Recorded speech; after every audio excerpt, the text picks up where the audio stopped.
എല്ലാ വീഡിയോയിലും സക്സസിന്റെയും ഓപ്പർച്യൂണിറ്റികളുടെയും കാര്യങ്ങൾ മാത്രം പറഞ്ഞിരുന്ന എന്റെ അതിമോഹം എന്നെ കുഴിയിൽ ചാടിച്ച ഒരു കഥയുമായിട്ടാണ് ഇന്ന് നിങ്ങൾക്ക് മുമ്പിലേക്ക് എത്തുന്നത്. ഏതാണ്ട് 12 വർഷം മുമ്പുള്ള കഥയാണ്. Anil Ambani Reliance communication chairman ആയിരിക്കുകയും റിലയൻസ് കമ്മ്യൂണിക്കേഷൻ അനുദിനം തകർന്ന് കുത്തുപാളയെടുക്കുകയും ചെയ്തിരുന്ന ഒരു സിറ്റുവേഷനിലൂടെ പോയിക്കൊണ്ടിരുന്ന സമയത്താണ് ഞാൻ കാർവിയിൽ ഒരു ട്രേഡിംഗ് അക്കൗണ്ട് തുറക്കുന്നത്. ആ ട്രേഡിംഗ് അക്കൗണ്ടിന് ആദ്യ ദിവസങ്ങളിൽ കാര്യമായ ടെൻഷനായിരുന്നു. എങ്ങനെയാണ് ട്രേഡ് ചെയ്യുക എന്ന് കൃത്യമായിട്ട് അറിയില്ല. എങ്കിൽ പോലും പറ്റാവുന്നിടത്തോളം ഫണ്ട് സംഘടിപ്പിച്ച് ആ സമയത്ത് ഒരു 10,000-20,000 രൂപയൊക്കെ ഫണ്ട് സംഘടിപ്പിച്ച് ഞാൻ മാക്സിമം ട്രേഡ് ചെയ്യാൻ ശ്രമിച്ചിരുന്നു. കിട്ടുന്ന പോയിന്റിലൊക്കെ എൻട്രി എടുക്കുകയും ഉടനെ തന്നെ പ്രൈസ് മുകളിലേക്ക് പോകും എന്നുള്ള ഒരു പ്രതീക്ഷയോടെ കാത്തിരിക്കുകയും ഒക്കെ ചെയ്യുമായിരുന്നു. അതുപോലെ തന്നെ ഷോർട്ട് ട്രേഡിങ്ങുകളും എടുത്ത് ഒരുപാട് പണം നഷ്ടപ്പെടുത്തിക്കൊണ്ടിരുന്ന ഒരു സമയമായിരുന്നു. പണത്തിന്റെ ബുദ്ധിമുട്ട് കാരണം പേടിഎമ്മിൽ നിന്ന് നമുക്ക് ക്രെഡിറ്റ് കാർഡ് വഴി പണം ആഡ് ചെയ്തതിന് ശേഷം അതിനകത്ത് നിന്ന് നമുക്ക് അക്കൗണ്ടിലേക്ക് പണം പിൻവലിക്കാവുന്ന ഒരു ഓപ്ഷൻ ഉണ്ടായിരുന്നു. അതും ഞാൻ ഉപയോഗിച്ച് അക്കൗണ്ടിലേക്ക് പണം പിൻവലിച്ച് ആ പണം ഉപയോഗിച്ച് ട്രേഡ് ചെയ്യുമായിരുന്നു. അതുപോലെ തന്നെ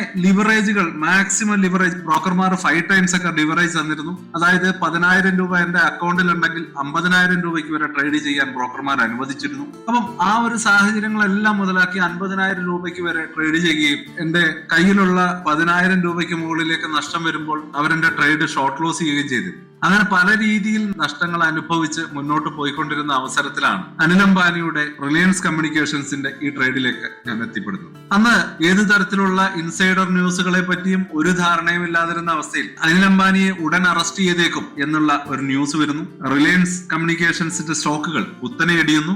ഏതാണ്ട് 3-4 ദിവസത്തോളം ലോവർ സർക്യൂട്ടിലായിരുന്നു ആ ഒരു ട്രേഡ് പോയിക്കൊണ്ടിരുന്നത്. എന്റെ ഊഹം ശരിയാണെങ്കിൽ ഏതാണ്ട് 6 രൂപ 7 രൂപ നിലവാരത്തിൽ നിന്ന് 4 രൂപ 4.5 രൂപ നിലവാരത്തിലേക്ക് റിലയൻസ് കമ്മ്യൂണിക്കേഷൻസ് കൂപ്പുകുത്തി. ആ ഒരു സാഹചര്യത്തിലാണ് ഞാൻ ആദ്യമായിട്ട് ആ ഒരു റിലയൻസ് കമ്മ്യൂണിക്കേഷൻസിൽ എൻട്രി എടുക്കുന്നത്. അപ്പോ അത്തരത്തിലൊരു ലോവർ പ്രൈസിൽ പോകുന്ന റിലയൻസ് കമ്മ്യൂണിക്കേഷൻ ഏത് നിമിഷവും തിരിച്ചു കയറാം എന്നുള്ള അമിത വിശ്വാസമായിരുന്നു എന്റെ ആകെയുള്ള കൈമുതൽ. പക്ഷേ സംഭവിച്ചത് വളരെ രസകരമായ കാര്യമാണ്.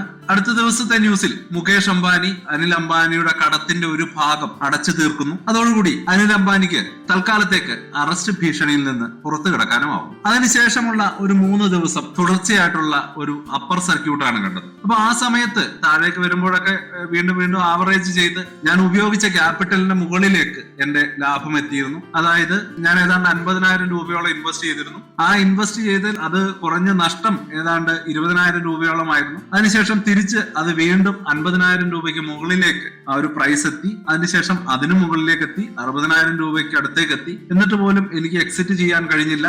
അതിനെയാണ് അതിമോഹം തീർത്ത കെണി എന്ന് ഞാൻ പറയുന്നത്. ഒരു രാത്രി യൂട്യൂബിൽ വീഡിയോ കണ്ടുകൊണ്ടിരുന്നപ്പോഴാണ് ഈ ഒരു പെന്നി സ്റ്റോക്കിനെ പറ്റി ഞാൻ ആദ്യമായിട്ട് അറിയുന്നത്. ഈ ഒരു സ്റ്റോക്ക് ഒരു മാസത്തിനുള്ളിൽ 10 മടങ്ങ് വർദ്ധിക്കും എന്നൊക്കെയുള്ള അവരുടെ എക്സ്പെക്ടേഷൻ എന്നെ വല്ലാതെ ആകർഷിച്ചു. വില വെറും 5 രൂപ. ഞാൻ പിറ്റേന്ന് തന്നെ എന്റെ കയ്യിലുണ്ടായിരുന്ന 50,000 രൂപയും ഇൻവെസ്റ്റ് ചെയ്യുകയായിരുന്നു. വലിയ പഠനമൊന്നുമില്ല, പെട്ടെന്ന് പണക്കാരനാകാനുള്ള അത് മാത്രമായിരുന്നു എന്റെ കൈമുതൽ. നഷ്ടത്തിന്റെ യാഥാർത്ഥ്യം പിന്നീടാണ് തിരിച്ചറിഞ്ഞത്. മുകേഷ് അംബാനി സ്വന്തം അനിയനാണെങ്കിൽ പോലും അങ്ങനെയൊന്നും പൈസ വെറുതെ കൊടുക്കില്ല എന്ന് മനസ്സിലാക്കിയ മാർക്കറ്റിലെ ബിരുദന്മാർ, അതായത് പ്രൊഫഷണൽ ട്രേഡേഴ്സ്, എത്രയും പെട്ടെന്ന് അവരുടെ ക്യാപിറ്റലുകളൊക്കെ പിൻവലിക്കാൻ തുടങ്ങി. വീണ്ടും റിലയൻസ് കമ്മ്യൂണിക്കേഷൻ ലോവർ സർക്യൂട്ട് അടിക്കാൻ തുടങ്ങി. പിന്നീട് എനിക്ക് പുറത്തിറങ്ങാൻ പറ്റാത്ത രീതിയിൽ അതൊരു കുരുക്കായി മാറി. അതൊരു പമ്പ് ആൻഡ് ഡംപ് സ്കീമായിരുന്നു എന്ന് എനിക്ക് പിന്നീടാണ് മനസ്സിലായത്. കമ്പനിയുടെ അടിസ്ഥാനം മോശമായിരുന്നു എന്ന് മനസ്സിലാക്കാതെ കിട്ടിയ ഒരു പെന്നി സ്റ്റോക്കിൽ ചാടിക്കയറി എന്റെ കയ്യിലുള്ള ക്യാപിറ്റൽ മുഴുവൻ കളഞ്ഞു എന്ന് വേണം പറയാൻ. ശരിയായ ഫണ്ടമെന്റൽ അനാലിസിസ് നടത്താതെയാണ് ഞാൻ ചാടിക്കയറിയത് എന്ന് എല്ലാവർക്കും മനസ്സിലായി കാണും. പക്ഷേ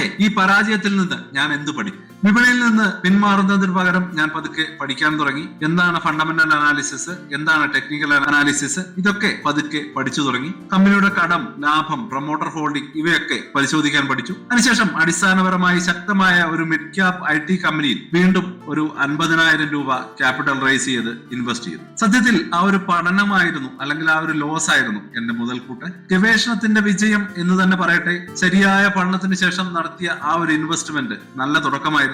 ശക്തമായ ക്വാർട്ടർ റിസൾട്ടും മികച്ച വളർച്ചാ സാധ്യതകളുമുള്ള മിഡ് ക്യാപ് IT സ്റ്റോക്ക് അതായിരുന്നു എന്റെ കണ്ടെത്തൽ. ഏകദേശം 1 വർഷത്തിനുള്ളിൽ ആ സ്റ്റോക്കിന്റെ വില 3 ഇരട്ടിയായിട്ട് വർദ്ധിച്ചു. ഞാൻ ഏതാണ്ട് 1.5 ലക്ഷം രൂപയ്ക്കാണ് ആ ഓഹരികൾ വിറ്റത്. പിന്നീട് ഞാൻ ആ ലാഭത്തിന്റെ കണക്ക് കൂട്ടിയപ്പോൾ ആദ്യ നിക്ഷേപത്തിലെ നഷ്ടം ഏതാണ്ട് 45,000 രൂപയായിരുന്നു. പുതിയ നിക്ഷേപത്തിൽ 50,000 രൂപയാണ് ഞാൻ മുതൽ മുടക്കിയത്. മൊത്തത്തിൽ 95,000 രൂപ. വിറ്റ വില 1,50,000 രൂപ. അറ്റാദായം 55,000 രൂപ. ആദ്യം നഷ്ടം നികത്തി കഴിഞ്ഞപ്പോൾ എന്റെ കയ്യിൽ 1 ലക്ഷത്തോളം രൂപയുടെ മൂല്യമുണ്ട്. അപ്പോൾ ഈ ഒരു കളിയുടെ നിയമം നിങ്ങൾക്ക് മനസ്സിലായോ? പെട്ടെന്നുള്ള പണം ഉണ്ടാക്കലല്ല, മറിച്ച് കണക്ക് കൂട്ടിയുള്ള റിസ്ക് എടുക്കലാണ് ട്രേഡിംഗ്. കണ്ണും കാതും തുറന്നിരിക്കണം. സ്റ്റോക്ക് മാർക്കറ്റിൽ നിക്ഷേപിക്കുന്നതിന് മുമ്പ് കമ്പനിയുടെ അടിസ്ഥാന കാര്യങ്ങൾ പരിശോധിക്കണം. മാനേജ്മെന്റിനെ കുറിച്ച് പഠിക്കണം. കുറഞ്ഞ വിലയുടെ പുറത്ത് മാത്രം പോകരുത്. നിങ്ങൾ ഇത്തരം ഒരു റിസ്ക് എടുക്കാൻ തയ്യാറാണോ? നിങ്ങൾക്ക് എപ്പോഴെങ്കിലും ഇത്തരത്തിലുള്ള അനുഭവം ഉണ്ടായിട്ടുണ്ടോ? അല്ലെങ്കിൽ അത്തരത്തിലുള്ള ഒരു റിസ്ക് എടുത്ത് പണം പോയ ആളാണോ നിങ്ങൾ? കമന്റുകളായിട്ട് ഈ ഇൻഫർമേഷൻ ഒന്ന് ഷെയർ ചെയ്യുക. മറ്റുള്ളവർക്ക് കൂടി വളരെ ഇൻഫോർമേറ്റീവ് ആയി. പരാജയത്തിന് ശേഷമുള്ള എന്റെ നിക്ഷേപ നിയമങ്ങൾ എന്തൊക്കെയാണ് എന്നുള്ളതാണ്. ഇത് ഒരു നല്ല ട്രേഡിംഗിന്റെ റിസൾട്ട് മാത്രമാണ്. നഷ്ടങ്ങളിൽ നിന്ന് പാഠം ഉൾക്കൊണ്ട് മുന്നോട്ട് പോകാൻ എനിക്ക് ഫണ്ടമെന്റലി 3 നിയമങ്ങളാണുള്ളത്. കമ്പനിയുടെ അടിസ്ഥാനം 10ൽ 7എങ്കിലും ശരിയായിരിക്കണം. വളർച്ചാ സാധ്യതയുള്ള സെക്ടറുകളിൽ മാത്രം നിക്ഷേപിക്കും. അടുത്ത 3 മുതൽ 6 മാസം വരെ വിപണിയുടെ ട്രെൻഡ് അനുകൂലമായിരിക്കും എന്ന് ഉറപ്പായാൽ മാത്രം ട്രേഡ് എടുക്കുക. ഈ നിയമങ്ങൾ പാലിച്ചാൽ നഷ്ടം വരാനുള്ള സാധ്യത 10% കുറയ്ക്കാൻ സാധിക്കും. ഇനി നമുക്കൊരു കൺക്ലൂഷനിലേക്ക് കടക്കാം. യഥാർത്ഥ രഹസ്യം എന്താണ്? അറിവാണ് യഥാർത്ഥ രഹസ്യം, അല്ലാതെ ഭാഗ്യമല്ല. കണക്കുകൂട്ടലുകളോടെ കൃത്യമായി റിസ്ക് എടുക്കാനുള്ള ധൈര്യം. അടുത്ത വീഡിയോയിൽ മോശം ഓഹരികൾ കണ്ടെത്താനുള്ള 5 സൂത്രവിദ്യകൾ ഞാൻ നിങ്ങൾക്കായിട്ട് പറഞ്ഞു തരാം. അതിനായിട്ട് ഈ വീഡിയോ ഒന്ന് ലൈക്ക് ചെയ്യുക. അതുപോലെ തന്നെ ചാനൽ സബ്സ്ക്രൈബ് ചെയ്ത് വെച്ചേക്കാം. ഹൈപ്പ് ബട്ടൺ കൂടി ഒന്ന് പ്രസ് ചെയ്യുക. വിപണിയിൽ നഷ്ടങ്ങളിൽ നിന്ന് പുതിയ ലാഭത്തിലേക്ക് നിങ്ങൾക്കും എത്താം. നല്ല പഠനത്തിലൂടെ നല്ല നേട്ടമുണ്ടാക്കാം. Happy investing. ബൈ. സ്റ്റോക്ക് മാർക്കറ്റിലെ ന്യൂസുകളെയും അതുപോലെ തന്നെ അപ്ഡേറ്റുകളെയും ഉൾക്കൊള്ളിച്ചുകൊണ്ടുള്ള ഒരു ഫേസ്ബുക്ക് ഗ്രൂപ്പ് നമുക്കുണ്ട്. ആ ഒരു ഗ്രൂപ്പിന്റെ ലിങ്ക് ഈ വീഡിയോയുടെ ഡിസ്ക്രിപ്ഷനിൽ കൊടുക്കുന്നുണ്ട്. പ്രൈവറ്റ് ആയിട്ടുള്ള ഒരു ഗ്രൂപ്പാണ്. താല്പര്യമുള്ളവർക്ക് ആ ലിങ്കിൽ ക്ലിക്ക് ചെയ്തുകൊണ്ട് ഗ്രൂപ്പിൽ ജോയിൻ ചെയ്യാം. ഏറ്റവും ലേറ്റസ്റ്റ് ആയിട്ടുള്ള ന്യൂസുകൾ നമ്മൾ അതിൽ അപ്ഡേറ്റ് ചെയ്യുന്നുണ്ട്. വളരെ ഇൻഫോർമേറ്റീവ് ആയിരിക്കും. അപ്പോൾ ഇത്രയുമാണ് ഇന്നത്തെ വീഡിയോയിൽ ഉൾപ്പെടുത്തിയിരിക്കുന്നത്.